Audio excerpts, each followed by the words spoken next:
میں ان شواہد کی بنا پر یہ یقین رکھتا ہوں پورا ترکش بیلٹ سلسلہ مجددیہ نقشبندیہ کے ساتھ یہ پورا سلسلہ افغانستان سے چلیے ترکستان سے چل کر ترکی تک پورا یہ جو نان عرب ورلڈ ہے نان عرب مسلم ورلڈ وہ سلسلہ مجددیہ حضرت احمد سرہندی رحمۃ اللہ علیہ گردن نہ جھکی جس کے جہانگیر کے آگے جس کے نفس گرم سے ہے گرمی احرار یہ انہی کا سلسلہ ہے جو پورے ٹرکش بیلٹ میں آپ کو نظر آئے گا.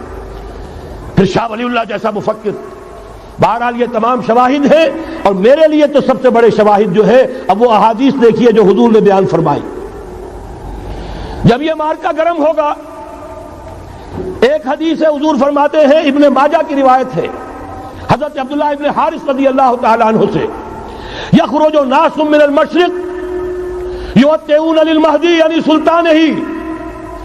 جب اس عالم عرب میں دیکھیے ایک بات میں عرض کر چکا ہوں بڑی تلخ بات ہے عالم عرب ہمارا بہتر حصہ ہے افضل حصہ ہے ان کو اللہ نے فضیلت ہم سے بہت زیادہ دی ہے. سب سے بڑی فضیلت کہ محمد خود صلی اللہ علیہ وسلم عرب تھے یہ رتبہ بلند ملا جس کو مل گیا. پھر مستقل فضیلت اللہ کا کلام ان کی زبان میں موجود ہے مادری زبان. لہذا اگر انہوں نے کوتاہی کی انہوں نے پیٹھ دکھائی بہت بڑے مجرم ہیں اس میں کوئی شک نہیں. اور یہی وجہ ہے یہ سارے ملاحب وہی ہونے ہیں. ایسی ایسی بھاری جنگیں حضور فرماتے ہیں اتنے لوگ ہلاک ہوں گے کہ پرندہ اڑتا چلا جائے گا اترنے کی جگہ نہیں ملے گی لاشیں ہی لاشیں ہوں گی. یہ شکل ہونے والی ہے.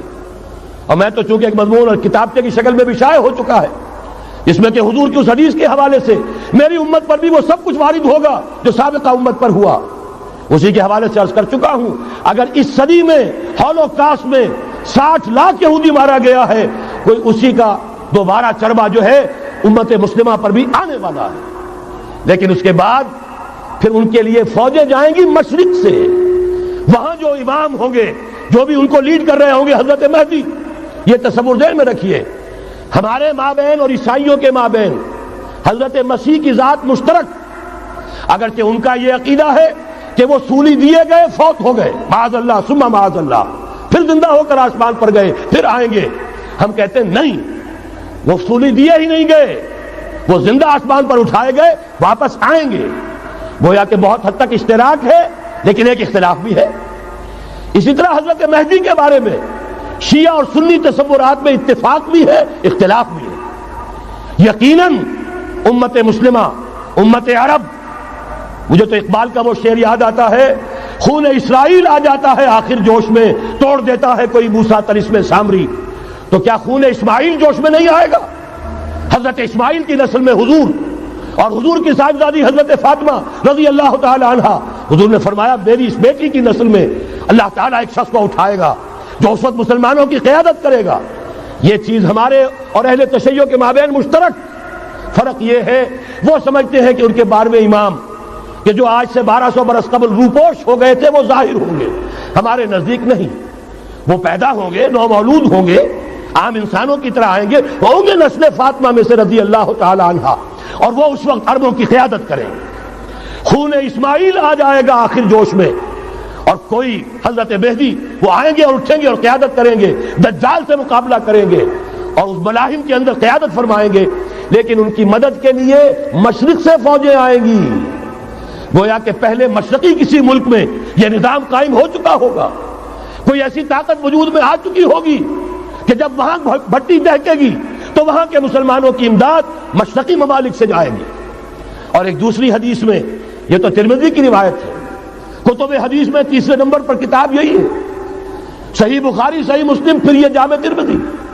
اس میں حضرت ابو ہریرہ سے روایت ہے یخرج من خراسان رایات سود. خراسان میں بتا چکا ہوں حضور کے زمانے کا خراسان افغانستان کچھ حصہ پاکستان کا کچھ روسی ترکستان کی آزاد ریاستیں جو ابھی ہوئی ہے تھوڑا سا حصہ ایران کا یہ خراسان بزرگ یہ اولڈ گریٹر خراسان. یہاں سے فوجیں چلیں گی سیاہ علم برآمد ہوں گے اور کوئی طاقت انہیں روک نہ سکے گی ان کا منہ پھیر نہ سکے گی یہاں تک کہ وہ ایلیا حضور کے زمانے میں یروشلم کا نام تھا یہاں تک کہ ایلیا میں جا کر نصب ہو جائے.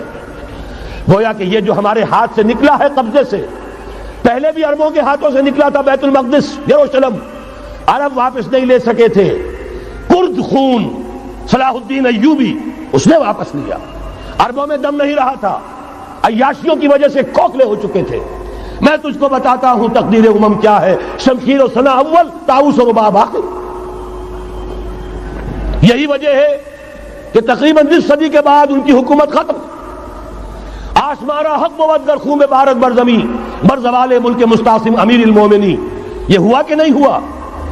جبکہ آئے ہیں تاتاری ہورس، اور جنہوں نے کہ آخری خلیفہ بنو عباس اسے محل میں سے نکالا ایک کھال کے اندر لپیٹ کر اور اپنے گھوڑوں کے سوؤں تلے کچل دیا۔ عرب معزول کر دیے گئے تھے، لیکن اب دوبارہ عربوں کو جب سہارا ملا ہے، لیکن اب بھی انہوں نے کہیں اسلام قائم نہیں کیا۔ کوئی روس کا غلام رہا، کوئی امریکہ کا غلام رہا، کسی نے اس کا ساتھ دیا، کسی نے اس کا ساتھ دیا۔ تہذیب ہے تو مغربی، تمدن ہے تو مغربی، وضع میں تم ہو نصارہ تو تمدن میں ہنود، یہ مسلمان ہیں جنہیں دیکھ کے شرمائے یہود۔ یہی معاملہ جب ان کا ہوا تو اب اللہ تعالیٰ کی طرف سے ان کے اوپر وہ عذاب کی بھٹی گرم ہونے والی ہے۔ لیکن اس کے بعد پھر یہاں سے جائیں گے وہ جو ان کی مدد کریں گے، اور یہ ایلیا کو واپس لینے والے یہ مشرق سے چلنے والے لشکر ہوں گے۔ یہ دو حدیثیں ابھی سن لیجئے، اور تیسری حدیث یہ ہے، حضور نے فرمایا، یہ سنن نسائی کی روایت ہے، قال رسول اللہ صلی اللہ علیہ وسلم عصابتان من امتی احوذهم اللہ من النار احرزهم اللہ من النار، میری امت کے دو لشکر ایسے ہوں گے جنہیں اللہ نے آگ سے نجات دے دی ہے، پہلے ہی سے ڈکلیئرڈ ہے۔ عصابت تغزو الہند، ایک لشکر کے جو ہند پر حملہ آور ہوگا، وعصابت تکون مع عیسیٰ ابن مریم علیہ السلام، اور دوسرا لشکر وہ ہے جو حضرت عیسیٰ کے ساتھ جا کر اور ان کے ساتھ مل کر یہودیوں کے خلاف جنگ کرے گا۔ میں اس حدیث کا جو مطلب سمجھتا ہوں واللہ عالم، یہ اسی علاقے میں جب انقلاب آ جائے گا، یہ علاقہ خراسان اور پاکستان، جب یہاں نظام خلافت قائم ہوگا، یہاں سے اسلام کی توسیع ہوگی، اور یہاں سے جانب مشرق ہند اور جانب مغرب یہ جو یہودیوں کا سیلاب آ رہا ہے، ان دونوں کا مقابلہ کرنے کے لیے انشاءاللہ العزیز، ورنہ یہ عصابتان جو ہے ایک حدیث میں جمع کرنے کی کوئی اور حکمت ہو نہیں سکتی، ورنہ تو ہندوستان پہ کئی لشکر آئے ہیں، لیکن یہ کہ در حقیقت اسی وقت جبکہ عالم عرب میں وہ بھٹی دہکے گی، اسی وقت یہاں انقلاب آ چکا ہوگا۔ ایک طرف یہاں سے مدد کے لیے لشکر جائیں گے کہ جو مسلمان عرب جو ہے ان کی مدد کریں گے، حضرت مہدی کے جھنڈے تلے لڑیں گے، حضرت مہدی کی حکومت کو مستحکم کریں گے، یؤتون للمہدی، دوسری طرف وہ ہندوستان کی طرف پیش قدمی کریں گے، اور یہیں سے جیسے اس وقت سیلاب نکلا تھا جزیرہ نما عرب سے، ایک داہنی طرف ایک بائیں طرف، ایران، افغانستان، ترکستان، ادھر مصر، لیبیا، الجزائر، مراکش، موریتانیہ، اسی طریقے سے انشاءاللہ اسی علاقے سے اس کا آغاز ہوگا اور بات آگے بڑھے گی۔ تو غرض اصل حاصل کیا ہے؟ یہ ہونا ہے، پچھلے آثار ثابت کر رہے ہیں کہ ہونا ہے، حضور کی احادیث بتا رہی ہے کہ یہی سے ہونا ہے۔ ہوا صرف یہ ہے ہم بھٹک گئے، ہمیں اپنی منزل یاد نہ رہی۔ میں تو بہرحال ان لوگوں میں سے ہوں جنہوں نے نعرے لگائے تھے پاکستان کا مطلب کیا، لا الہ الا اللہ۔ میں سن 46 میں یہاں حبیبیہ ہال میں قائد اعظم نے مسلم اسٹوڈنٹ فیڈریشن کے جس اجلاس کو خطاب کیا تھا، ضلع حصار سے جو 2 ڈیلیگیٹ آئے تھے ان میں سے ایک میں تھا۔ میں نے بہرحال اس تحریک میں بھی حصہ لیا ہے، ایک ننھے کارکن کی حیثیت سے لیا ہے، پھر حالات کو بدلتے اپنے آنکھوں سے دیکھا ہے، ہم کہاں سے کہاں جا پہنچے ہیں۔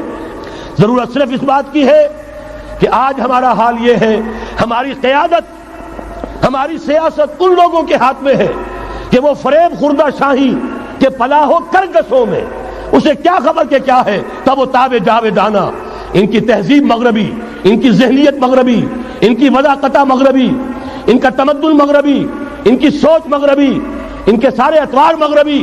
لہذا در حقیقت ایک تو یہ کہ ان سے چھٹکارا پانا، اور دوسرے یہ کہ در حقیقت مغرب کی تمام طاقتوں کو للکارنے کے لیے اس قوم کے اندر سے جذبہ ایمان، جذبہ جہاد کو برآمد کرنا، یہ 2 کام ہیں جو کرنے ہیں۔ اور اگر ہم یہ کر لیں گے، جیسا کہ میں نے آیت آپ کو سنائی تھی، اللہ کا کوئی وعدہ غیر مشروط نہیں، ایمان اور عمل صالح، ایمان اور جہاد، یہ وعدے پورے کرو گے تو اللہ کا وعدہ بھی پورا ہوگا۔ لیکن ظاہر بات ہے جیسے یہودیوں نے یورپ کو فتح کیا اور آج وہ مغرب یہودیوں ہی کے زیر اثر ہمیں فتح کرنے پر تلا ہوا ہے۔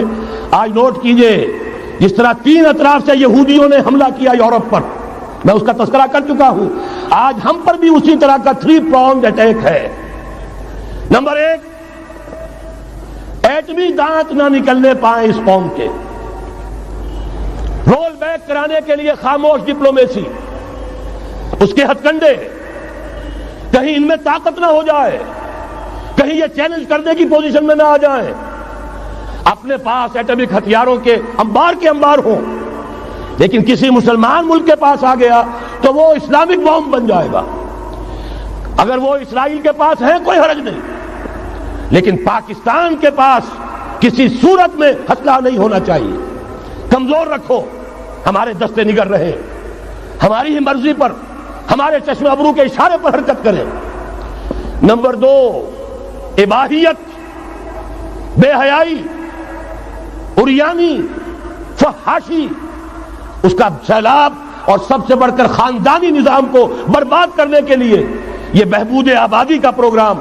اور دیکھیے جادو وہ جو سر چڑھ کر بولے، مسلمانوں کے ہاتھوں کرا رہے ہیں۔ قاہرہ میں کانفرنس کرائی ہے ایک مسلمان ملک میں، اور یہ کہ اس کو آرگنائز کرنے والی ایک پاکستانی مسلمان عورت۔ یہ ہے در حقیقت کہ وہ لوگ اگر کرنا بھی چاہتے ہیں تو اس کا الزام بھی براہ راست اپنے اوپر نہیں، بلکہ یہ کہ خود کوئی مسلمان ہو جو یہ کام کرے۔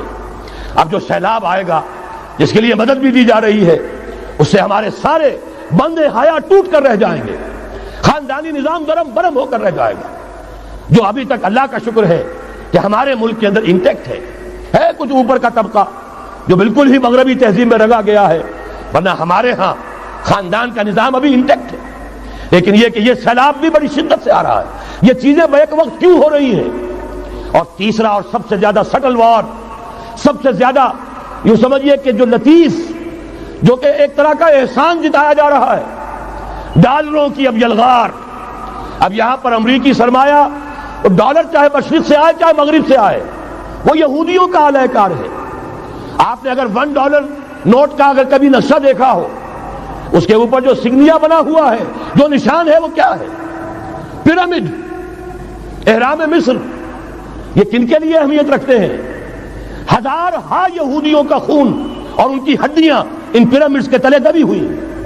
جب یہ احرام بنائے گئے تھے، یہ یہودی وہاں غلامی کے دور میں تھے، بیگار ان سے لی جا رہی تھی، بڑے بڑے پتھر جب گرتے تھے تو پسنے والے یہودی ہوتے تھے۔ یہ ان کی اپنی جیسے ہولوکاسٹ، جیسے انہوں نے اس کو اپنا سمبل بنایا ہوا ہے، اسی طریقے سے پیرامڈ، مصر کا پیرامڈ، یہ گویا کہ ان کے اس زوال کا ایک نشان ہے، اور اس پر ایک آنکھ بنی ہوئی ہے، ایک آنکھ، کانے دجال کی آنکھ، وہ دیکھ رہی ہے۔ عجیب ہے یہ سمبل۔ نیچے لکھا ہوا ہے نووس آرڈو سکلورم، اور یہ در حقیقت 1776 جو نیچے لکھا ہوا ہے وہ رومن حروف کے اندر یہ 1776 ہے، جو میں بتا چکا ہوں آرڈر آف ایلومیناٹی وسوپ نے قائم کیا تھا۔ عام دنیا یہ سمجھتی ہے کہ شاید یہ امریکہ کا یوم آزادی ہے، سن آزادی ہے۔ 1 مئی اس آرڈر آف ایلومیناٹی کی تاسیس 1 مئی کو ہوئی ہے۔ یہ 1 مئی جو منایا جاتا ہے، دھوکہ یہ دیا گیا ہے کہ یہ شکاگو کے جو مزدور ہیں ان کی یادگار ہے۔ حقیقت میں یہ 1 مئی اور 1776 آرڈر آف دی ایلومیناٹی کی تاسیس کی تاریخ ہے۔ یہ تمام معاملہ سمجھ لیجئے۔ ڈالر در حقیقت ہم نے ابھی تازہ ندائے خلافت میں نعیم صدیقی صاحب کی نظم شائع کی ہے، 45 برس بلکہ شاید اس سے بھی زیادہ عرصے کی پرانی نظم ہے جو ہم نے شائع کی ہے۔ ڈالر میرے اس دیش کو ناپاک نہ کرنا، اور میں تو انہیں داد دیتا ہوں جو کچھ انہوں نے، شاعر کہتے ہیں اس کو جو صاحب شعور ہے، اس صاحب شعور نے جو مشاہدہ کیا ہے کہ ڈالر آئے گا تو کیا آئے گا ہمارے ہاں، اس کی پوری داستان اس تازہ ندائے خلافت میں ہم نے نہ معلوم کہاں سے اس کو کھود کر نکلوایا ہے۔ ہم ان کا احسان مانتے ہیں کہ انہوں نے اپنی یہ پرانی نظم، اب ان کی جماعت تو سب بھول بھال گئی ان چیزوں کو، اسی لیے وہ اسے تج کر باہر بھی اب آ گئے۔ بہرحال ہمیں تو ان کی ایک ایک چیز جو ہے، مجھے تو وہ شعر آج کا اگر آپ نے جنگ کا میرا کالم پڑھا ہو، میری تو فکر کے اندر رچ بس گیا ہے۔ پاکستان کے بارے میں جب کہا تھا، اے آندھیوں سنبھل کے چلو اس دیار میں، امید کے چراغ جلائے ہوئے ہیں ہم، ہماری امیدوں کے چراغ ہے یہ، اسلام کا گہوارہ بننے والی ملک ہے یہ، اس کو ہم نے قائم کیا تھا اسلام کے لیے۔ یہ آندھیاں نہ چلیں، اس ملک کو ہم نے اسلام کے چراغ جو ہے ہم نے اس میں روشن کیے ہوئے ہیں، اے آندھیوں سنبھل کے چلو اس دیار میں، امید کے چراغ جلائے ہوئے ہیں ہم۔ بہرحال یہ تیسرا سیلاب ہے، ننگی سرمایہ داری، جس کی پھر لعنتیں ہوتی ہیں، ایک طرف فقر، ایک طرف احتیاج، ایک طرف بھوک، ایک طرف دولت کے انبار۔ پہلے بھی ہمارے ہاں فرق کم نہیں ہے، لیکن اب جو ہوگا اگر یہ بات پوری ہو گئی تو وہ ننگی سرمایہ داری، اور سرمایہ داری ہی در حقیقت یہود کا سب سے بڑا ہتھ کنڈا ہے۔ یہ بینکنگ کا نظام، یہ سارا کا سارا سودی نظام، یہ IMF، یہ ورلڈ بینک، یہی تو ان کے سب سے بڑے ادارے ہیں۔ تو واقعہ یہ ہے کہ تین طرف سے ہم پر حملہ ہو رہا ہے۔ اور یہ سود کے بارے میں کیا کہا تھا اقبال نے؟ الربا آخر چمی زائد فتن،